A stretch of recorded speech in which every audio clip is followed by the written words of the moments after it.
A good Vach, Shavua Tov. How are you, my holy sisters and brothers? It's great to be starting a new week with you and a new tractate of the Talmud. This is the seventh volume of the the seventh volume of the Talmud, tractate Sukkah.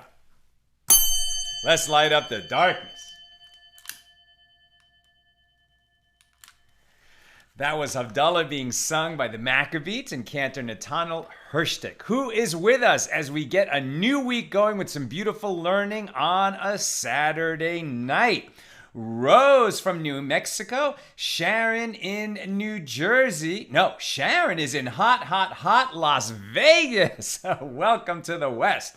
Melissa, in Great Neck. Christo wishing us Shavua Tov. Paula in the Northwest. And Christo is excited to be in a new volume in the Bavli.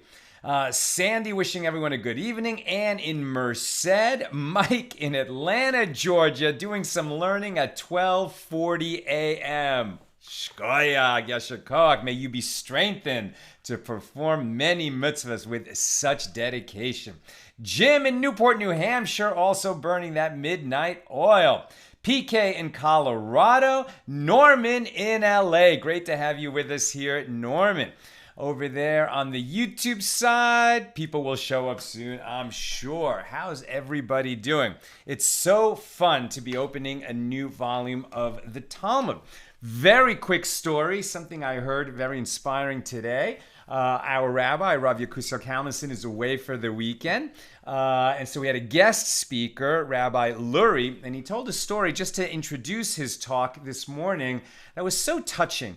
I can't even remember who it was, but a very prominent rabbi, I'm thinking from about 100 years ago, sometime in the last century. When he was young, before he was a famous rabbi, but he was already a pretty special soul, there was some situation, I'm the gab, I was dealing with stuff, I couldn't quite hear the beginning of the story, but there was some situation where, I think he was like a yeshiva book, or maybe he was a teenager, and he got reprimanded by the rabbi of the town, who was also his grandfather. So he took the rebuke. He showed up late or whatever it was. It was a musar rebuke. Musar is that kind of practice of improving ourselves, right? To developing our midos, developing our attributes to be more wholesome human beings, particularly in our relationships with other people, and to be a good reflection on our Creator, right? He made us and we should behave like creations of the Lord. So he did something that his grandfather felt he shouldn't have done, like imposed on other people. And he took the rebuke. Now, later, one of his friends said to him, wait a minute, you weren't to blame at all. I forget what the situation was, but basically, he was late because he was engaged in helping other people perform a mitzvah, or he was doing a delivery, something like that. He was absolutely blameless. And if he would have just given the excuse, his grandfather surely would have said, oh, I didn't realize. Okay, fine. But so his friend said, why didn't you tell your grandfather what was really happening? And he said, and the boy said, because then I would have missed the opportunity to receive musar from my grandfather. I wouldn't have heard, these teachings of character development from a great master of character development, who was also his grandfather and a great rabbi. So, we're so quick to see fault in others and to explain away fault in ourselves. But imagine if we had that instinct that we could develop in ourselves, that if somebody was going to give us a rebuke, even if they were wrong, but it was coming from a heartfelt and proper place, and we might actually learn something, even though we were blameless in that situation, but we might learn something from that rebuke. So just listen. What an inspiring little story to open a talk with.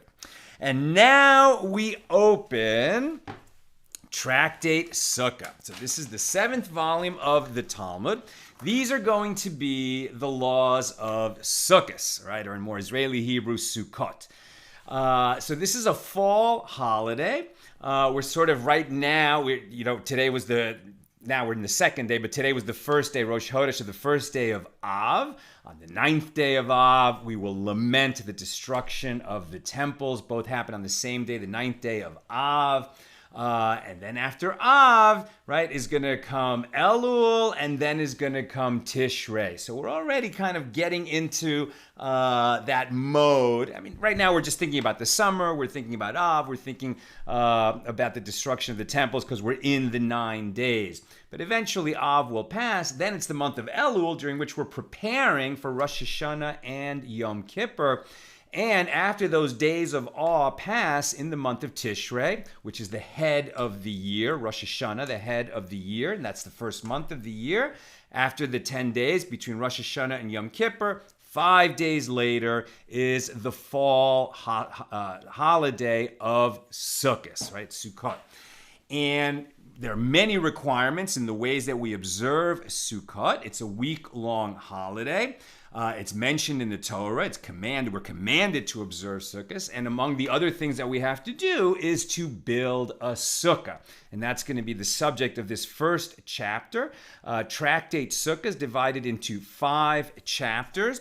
Chapter 1 defines the concept of a Sukkah. In terms of the structure and the dimensions, what exactly is a sukkah? This is a kind of booth that we build. It has to be outside. There are lots of requirements. Essentially, it's a temporary structure that is not a permanent structure like our houses. And when we dwell in it, ideally we sleep in it, but at the very least we eat our meals in it. We're reminded of the time that the children of Israel were dwelling in the wilderness after God brought us out from Egypt.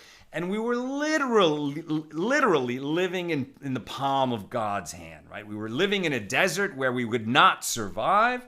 But God sent clouds of glory to cover the sun, so we were in shade and not baking in the heat of the wilderness in the Middle East. I mean, that's a very hot desert we would have been in.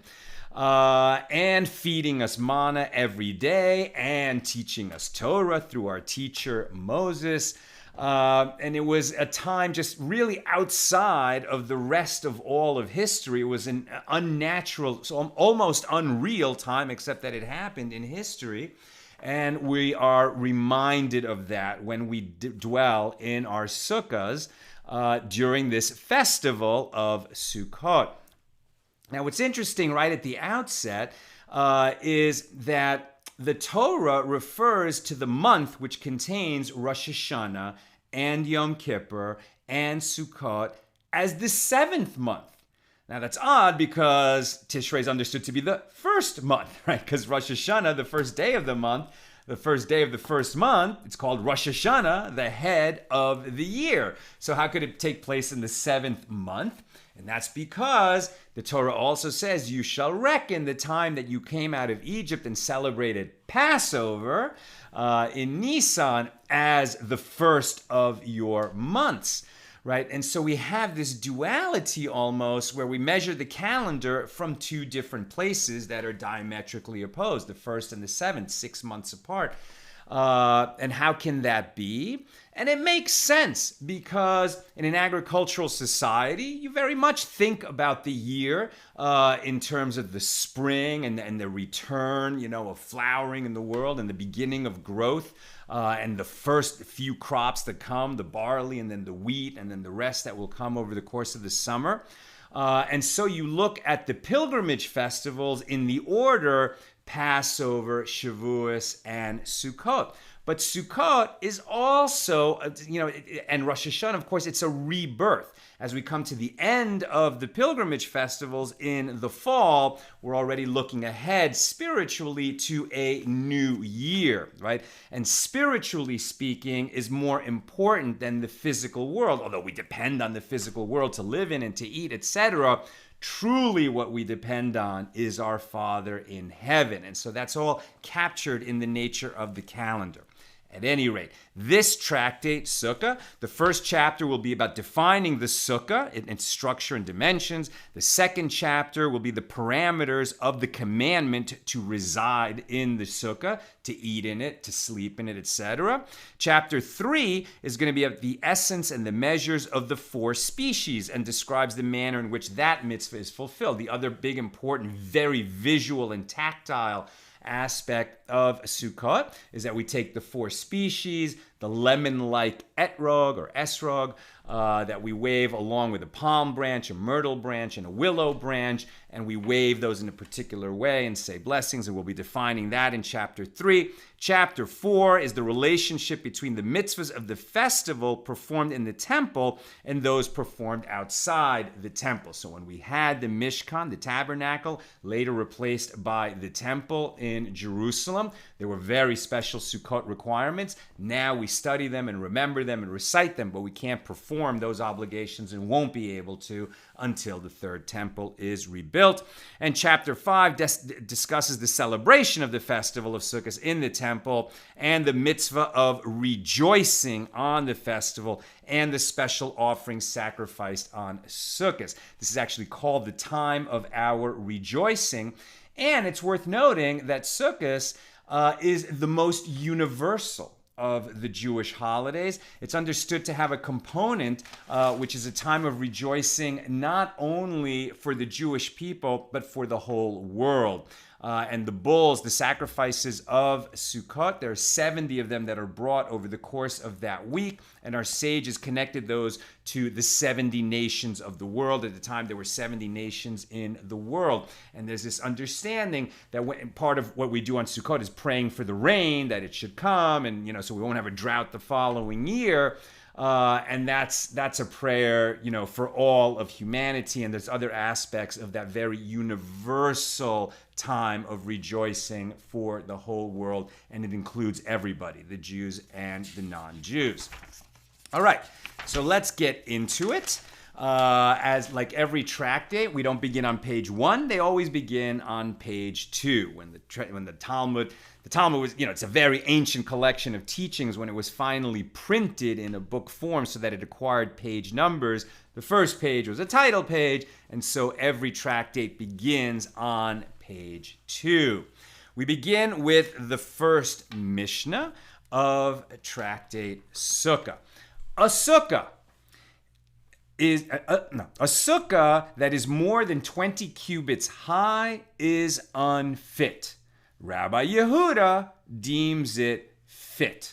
So what does it mean that it's 20 cubits high? Meaning that the roofing of the sukkah, that's known as the schach, and we're going to be talking a lot about that over the course of this tractate. By the way, this tractate has 56 pages, so 55 pages since we start on page 2. And it's not going to get us quite to Sukkot this year. I think it's scheduled that we'll be making a siyum on this tractate, if all goes well, God willing, on about the beginning of the month of September. And Sukkot will be, I think, in the kind of last 2 weeks of September. At any rate, the schach is the roofing material. And that roof, it has to have a roof. You have to be able to see stars through it. We'll be talking about that. But that roof itself cannot be more than 20 cubits high. If it is, this sukkah would be deemed unfit. One would not fulfill his obligation to dwell in a sukkah during Sukkot if the roof was more than 20 cubits high. Although Rabbi Yehuda disagrees, he would say it is fit. Similarly, a sukkah that is not even 10 handbreadths high, right? So a cubit is about this much. A handbreadth is about this much. So the minimum height of a sukkah is 10 handbreadths. That's about waist high. 20 cubits would be about 30 feet tall indeed. So a sukkah that is not even 10 handbreadths high, and one that does not have 3 walls, and one whose sunlight that passes through its roofing is greater than its shade, are unfit. And indeed, those are the halachas of the sukkah. That is the law. A sukkah cannot be more than 20 cubits high. It must be more than 10 handbreadths high. It must have 3 walls, although the 3rd wall can be short indeed. Sunlight must pass through the roofing. You can see through it, but it must provide more shade than what light it allows to pass through. Now we get into the Gemara, the first commentary on the Mishnah.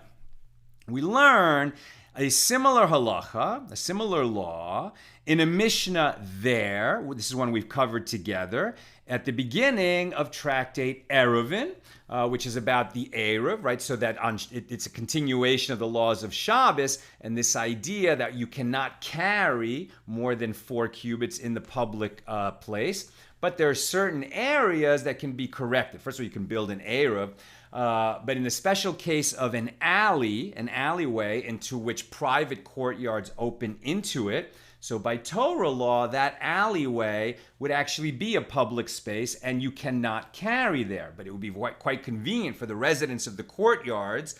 I'm sorry. By Torah law, it actually is. Now I'm not sure. Now I've just confused myself.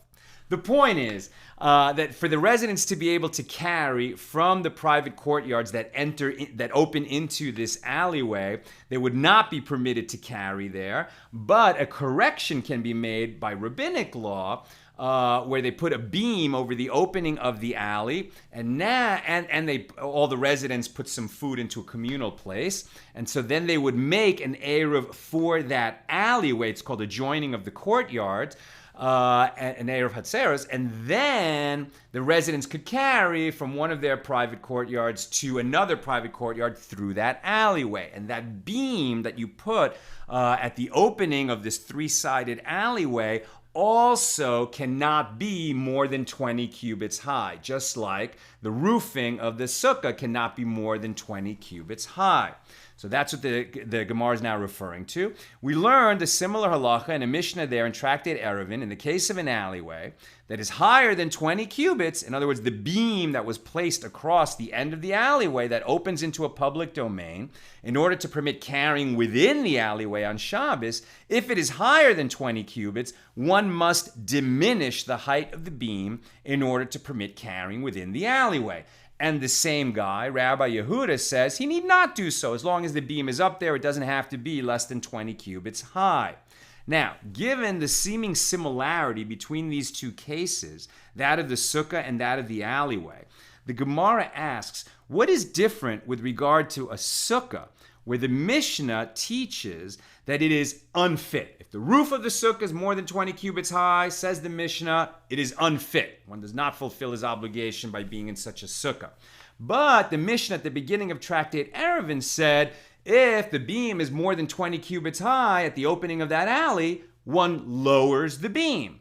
So the Gemara is asking, why do we have that difference in language? Why doesn't this Mishnah here in Sukkah say, if the roofing of the Sukkah is more than 20 cubits high, one lowers the roofing? Or over there in Tractate Eruvin, why does the Mishnah not say, if the beam above the opening of the alleyway is more than 20 cubits high, it is unfit, right? Why is the language different? In one case in Sukkah, it says the roof too high, it is unfit. In the case of the beam over the alleyway, if the beam is too high, we lower the beam. Why is this difference? And the Gemara answers, with regard to Sukkah, since it is a mitzvah by Torah law, that you must dwell in a Sukkah, and now we're defining what a Sukkah means, so the Mishnah teaches that it is unfit, as if it is not constructed in the proper manner, no mitzvah is fulfilled. However, with regard to an alleyway where the entire prohibition of carrying is only by rabbinic law, so I guess this 3-sided alleyway, this is where I confused myself before, it would have been deemed a private area, meaning not a public thoroughfare, and you would be allowed to carry there by Torah law, but by rabbinic decree, the sages said you cannot carry in that alleyway unless it is corrected first, and so you have to put this beam. So there's no commandment to fix that alleyway so people can carry there. It's a convenience so that they can carry and deal with the fact that the rabbinic decree said you cannot carry there. The whole thing is a matter of convenience. You don't have to carry in the alleyway. You could just walk across the alleyway. You don't have to bring stuff with you. But you are commanded by the Torah to dwell in a sukkah during Sukkot. So if you don't have a proper sukkah, it is unfit for performing the mitzvah. If you didn't correct for the rabbinic decree, the rabbinically decreed adjustment that you need to make, if you didn't make the adjustment correctly, so the Mishnah says make the adjustment correctly. They're different situations because one is based on a rabbinic decree and the other is based on a Torah mitzvah.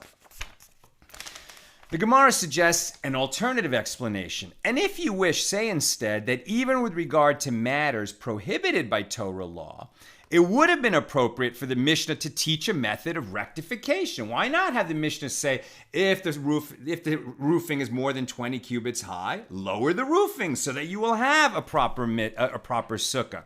However, with regard to sukkah, whose matters are numerous, there are many, many rules of what makes a proper sukkah that it will be fit for the mitzvah. It categorically teaches that it's simply unfit. Merely diminishing the height of a sukkah is insufficient to render it fit. The sukkah must also satisfy many other requirements governing its size, its walls, its type of roofing. Teaching the remedy for each disqualification would have required lengthy elaboration. And with regard to an alleyway, however, whose matters are not numerous, the Mishnah teaches the method of rectification, right? Since the way you rectify an alley in that situation, when you have that kind of an alley, is you either put a beam at the top less than 20 cubits high, or a side post, and we've discussed that before, but that's all there is in terms of rectifying an alley, the side post or the beam. There's requirements of those, but they're not that complicated. A sukkah is very complicated to get it right. And so at the Mishnah level, the Mishnah is very condensed. They're just going to tell you what you need, whether you have it or whether you don't. The Gemara will go on and elaborate and explain what you need to do as it's doing now. After clarifying its formulation, the Gemara addresses the law in the Mishnah and asks, from where are these matters derived? I.e., the law that a sukkah may not exceed a height of 20 cubits. That is not in the Torah. How do the sages know that it cannot be more than 20 cubits? Rabbah said that it is derived, as the verse states, Leviticus 23:43, so that your future generations will know that I caused the children of Israel to reside in sukkahs, right, in sukkahs, when I took them out of the land of Egypt. In a sukkah up to 20 cubits high, even without a concerted effort, a person is aware that he is residing in a sukkah, right? The verse says, so that your future generations will know. They will know that I caused the children of Israel to reside in sukkahs when I took them out of the land of Egypt. Right? When you're sitting in a sukkah, you are meant to remember that our ancestors, the children of Israel, when they came out of Egypt, lived in sukkahs in the wilderness during those 40 years. So how are you going to be aware that you're in a sukkah? Well, you're looking at the sukkah that's around you. But if the roof is more than 20 cubits high, more than 30 feet high, you lose track of the roof. And walls are just walls. Walls are not, there's nothing special about the walls of a sukkah. They're just walls. And so you could be anywhere. It's the roofing that really reminds you that you're in a sukkah. And if it's too high, out of sight, out of mind, and you're not fulfilling the obligation to know that our ancestors lived in sukkahs. Rabbi Zera said that it is derived from a different place. The verse states in Isaiah 4:6, and there shall be a sukkah for shade in the daytime from the heat, and for refuge and cover from storm and from rain. In a sukkah up to 20 cubits high, a person is sitting in the shade of the sukkah, i.e. the shade of the roofing, in a sukkah, but in a sukkah that is more than 20 cubits high, if the walls are that tall, a person is not sitting in the shade of the roofing of the sukkah, but rather in the shade of the walls of the sukkah. Unless the sun is directly overhead with such tall walls, the sun could easily be on either side of the roof, and it's really, with such tall walls, it's the wall that's going to be providing the shade. And it can't be that way according to this verse in Isaiah. You need the roofing, the schach, up there in the rafters of the sukkah, as it were, providing the shade, not the walls. In a sukkah that is more than 20 cubits high, a person is not sitting in the shade of the roofing of the sukkah, but rather in the shade of the walls, as their considerable height provides constant shade, rendering the shade of the roofing irrelevant. Abaye said to him, "But if it is so, that one is required to sit in the shade of the roofing of the sukkah, then in the case of one who makes his sukkah in Ashtarot Karnaim, which is a place in the Holy Land, which is located between two mountains that prevent sunlight from reaching there, so too it is not a fit sukkah, since he is not sitting in the shade of the roofing." If the point of what makes it a sukkah, makes the sukkah fit, or if the reason that the sukkah roofing can't be more than 20 cubits above you is that you need to be in the shade of the roofing, well, what if your sukkah is built in a place that the sunlight never reaches? Because you're, in the shade of a tall building, for example, in a city. That could easily happen. If you're in the northern hemisphere and you're on the northern side of a tall building, the sun's never going to reach you. So does that mean that sukkah is by definition unfit? Abaye said to Rabbi Zera, "But if it is so that one is required to sit in the shade of the roofing of the sukkah," I'm sorry, that's Abaye's objection. Rabbi Zera's answer to him, Rabbi Zera said to him, "The two cases are not comparable. There, if one theoretically removes the Ashtarot Karnaim mountains that obstruct the sunlight, or if you're in the city and you remove that skyscraper that's to the south of you, then the sun would come in, and it would be the roofing that provides the shade. In that case, the sukkah is properly constructed, and there are only external factors that affect the sunlight. However, here, in the case of a sukkah that is more than 20 cubits high, if one theoretically removes the walls of the sukkah, there is no shade provided by the roofing of the sukkah, since throughout the day the sunlight will enter the sukkah beneath the roofing where the walls used to be." Rava said that the law is derived from here. "In sukkahs you shall reside 7 days." Leviticus 23:42. The Torah says for the entire 7 days, emerge from the permanent residence in which you reside year-round and reside in the temporary residence, the sukkah.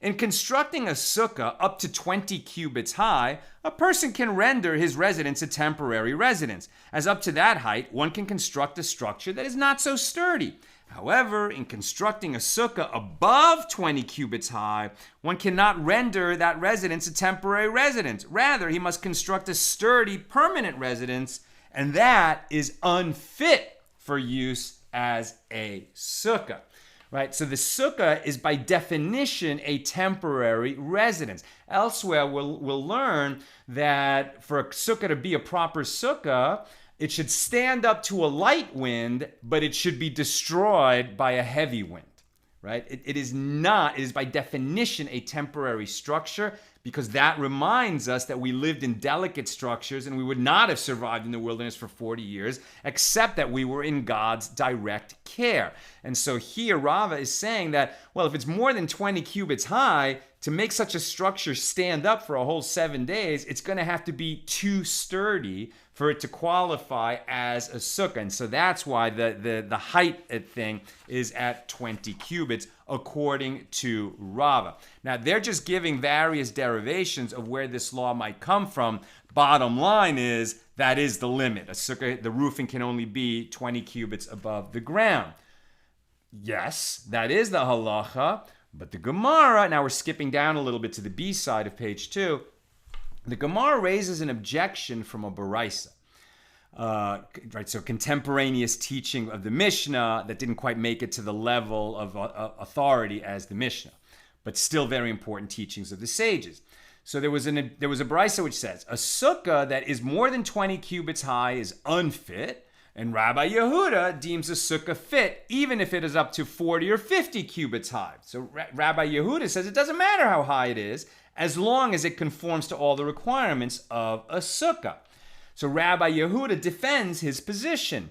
There was an incident involving Queen Helene, or Helen, Helene, as it's spelled in English, Queen Helene in Lod, where her sukkah was more than 20 cubits high, and the elders were entering and exiting the sukkah and did not say anything to her about the sukkah not being fit. Now, Queen, I just wish I should look it up to find out better how to pronounce it.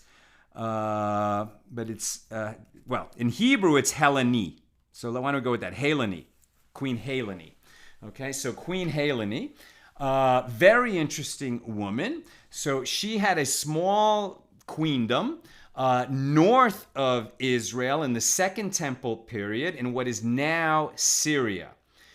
She learned about Judaism and became so inspired by the teachings of the sages, by the Torah, by the history, that she converted to Judaism and brought her family along with her. And she had 7 sons, the princes of her queendom.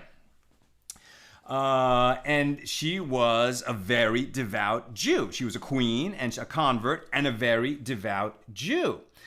Let's continue. So Rabbi Yehuda said there was this incident involving Queen Helene in Lod where her sukkah was more than 20 cubits high, and the elders of that time were entering and exiting the sukkah and did not say anything to her about the sukkah not being fit. The elders meaning the sages of that period. This was a generation before the destruction of the Second Temple. The rabbis said to him, to Rabbi Yehuda, "Is there proof from there? She was, after all, a woman and therefore exempt from the mitzvah of sukkah." Why would she be exempt? Because Sukkot is a time-bound, to dwell in the sukkah is a time-bound positive mitzvah. And there's a general exception that women, can perform the mitzvah of the sukkah, but they're not obligated to, just like they're not obligated to pray 3 times a day. But they are obligated to pray twice a day, right? So they're not obligated to do certain things, and yet, lighting candles on Friday is also a time-bound positive mitzvah, and women are obligated in that. So, you have to look it up if you're not sure about whether a woman is obligated in a particular mitzvah or not.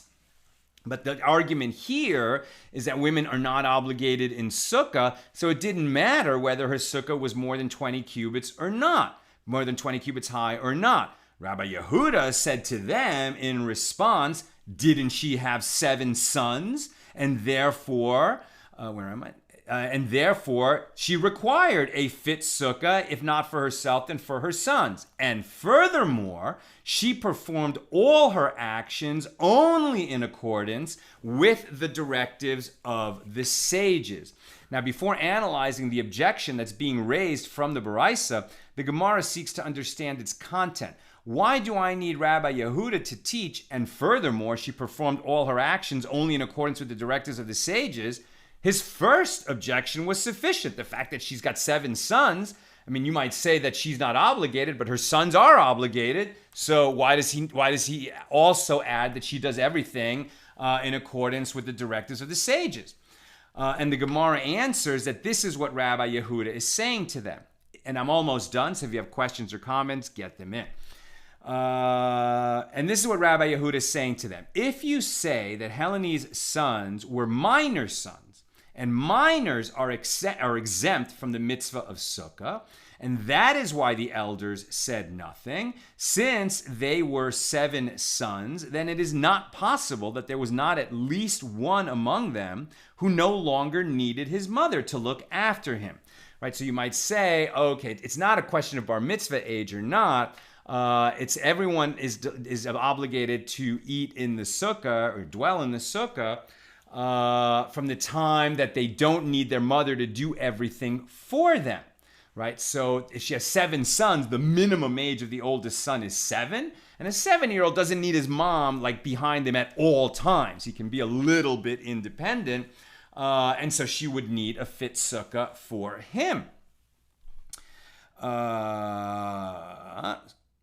And if you say that a child who no longer needs his mother is obligated in the mitzvah of sukkah only by rabbinic law, and Queen Helene did not observe rabbinic law, so then come in here that which Rabbi Yehuda said, and furthermore, she performed all of her actions only in accordance with the directives of the sages. She really is a fascinating woman. Let me read to you a little bit about her. Queen Helene was a queen of Adiabene, a small country subjugated to the Parthian Empire, located on the Tigris River. It was situated in what is today northern Syria. More than a generation prior to the destruction of the Second Temple, Helene and her two sons, Munbaz and Izatz, converted to Judaism, apparently along with much of the local nobility. Queen Helene and her two sons maintained strong ties to the Jewish community in Eretz Yisrael, in the land of Israel, and they would send substantial gifts to the temple and enormous sums of money to assist the poor in years of drought. It is plausible that members of the royal family of Adiabene are buried in the magnificent graves of the kings in Jerusalem. As mentioned in the Talmud, Queen Helene was a righteous convert, a righteous proselyte, who accepted upon herself all elements of law as taught to her by the sages. And so Rabbi Yehuda made a good argument. Clearly, she was a devout Jew, and a prominent one, and her sukkah was more than 20 cubits high, and the sages went in and out of her sukkah in Lod. Right, so I guess she spent the festival in the land of Israel, even though she was the queen of a land north of Israel. So why didn't they tell her, hey, your sukkah is unfit because it's too tall? Seems to be a good argument. Rabbi Yehuda is going to lose that argument, and we're going to continue that discussion on tomorrow's daf. Let's see if you've got any questions or comments. Okay.